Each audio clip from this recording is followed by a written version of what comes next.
Buongiorno cari amici, benvenuti anche oggi in una piccola slash del vostro maledetto veneziano. Oggi vorrei parlare di una tematica un po' particolare, dei mendicanti, degli scrocconi e degli approfittatori del web nel campo esoterico. Ma prima di fare questo, il vostro maledetto veneziano vi chiede di iscrivervi al canale YouTube di Ildegarda, al canale YouTube del vostro maledetto veneziano, di venirci a trovare nei nostri gruppi social in cui stiamo lanciando o rilanciando il gruppo Radionica, Radiestesia, Tarologia ed Ermetismo. Siamo già a più di 1400 e se non sei ancora iscritto su Face puoi raggiungerci. I link sono sotto qui in descrizione. Per un consulto privato a pagamento 20 euro, il numero di telefono su Telegram è questo qua. In più vi ricordo anche che abbiamo un sito di internet che è praticamente uno dei più battuti a livello italiano di radionica radiestesia. Ci sono anche degli ebook di magia gratuiti e i link sono sempre qui sotto in descrizione dove ne hanno già scaricati più di 150.000 e il vostro maledetto ha donato all'umanità a più di 2 milioni di circuiti radionici quadranti radiestesici con tante di istruzioni. Chiaramente abbiamo anche uno shop dove si possono acquistare dei prodotti del Degaramento veneziano, se ben volete potete acquistarli. Vi ricordo anche il gruppo Telegram, tutti i link sono sotto qui in descrizione. Bene, partiamo un po' con questa tematica che mi coinvolge perché capisco che c'è mancanza di conoscenza, capisco che i social hanno indebolito un po' la figura dell'esoterismo serio e hanno un po' attivato un esoterismo cialtronesco da, come si dice, vogliamoci tutti bene, angeli colorati, settima dimensione, Arcangelo Gabriele e tutte quelle cose che più ne ha più ne mette, no? Mandami luce colorata, legge di attrazione, quelle cose un po' da New Age che hanno fatto e lasciano il tempo che trovano, no? Però ci sono delle volte che anch'io resto basito. Vi voglio raccontare due o tre casi che mi sono successi nel corso della mia esperienza, sui social chiaramente.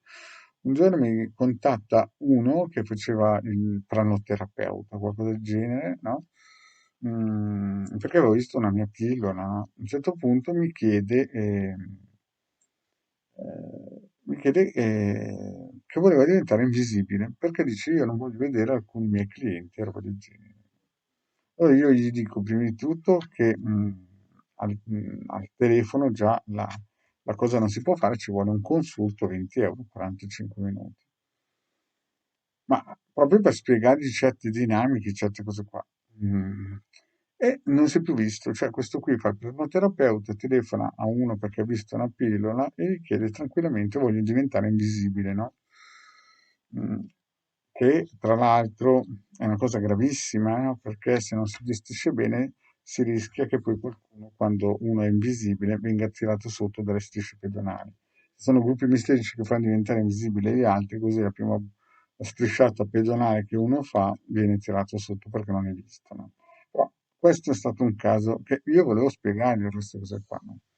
Poi c'è stato altri casi, ma questo è emblematico. Mi chiama un signore, mi fa un vocale, no? Di praticamente 2 minuti in cui mi racconta tutte le sfortune della sua vita, che ha un figlio con una signora che praticamente non è più sua compagna, che lui l'ha perdonata, di qua e di là, a destra e a sinistra, no? Chiede, guarda, se puoi aiutami, no? E magari dice, poi ti posso fare una donazione, no? Se mi fai tornare la mia compagna. Allora, 2 minuti per dirmi, prima di tutto che non vuole pagare, secondo cosa che il mio tempo non vale come il suo, perché lui a lavorare viene pagato e il marietto non dovrebbe essere pagato, solamente una mancia. E il terzo vuole che il marietto gli risolva un problema che lui non ci è riuscito in 20 anni di vita, o 30 o 40, quello che puoi. Allora, capite anche voi che gli scambi di energia devono essere equipollenti. Se uno vuole una prestazione deve risolvere il problema con un altro peso di energia equivalente, che in questo caso qua è money, no? Ma perché questo? Perché per fare delle operazioni importanti, no?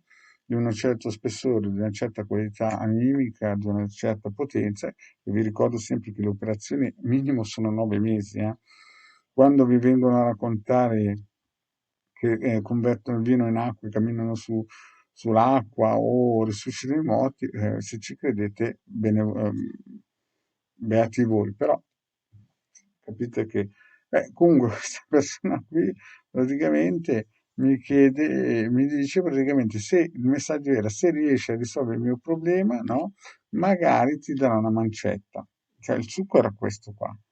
Allora, capite che queste persone qua vedono i video ma non hanno ben capito che fare certe ritualistiche, certe, come si dice, operazioni di un certo spessore, di un certo respiro, in certe operazioni magiche, corpose, richiede un sacco di energia fisica ed è come andare a scavare dentro la miniera. Proprio.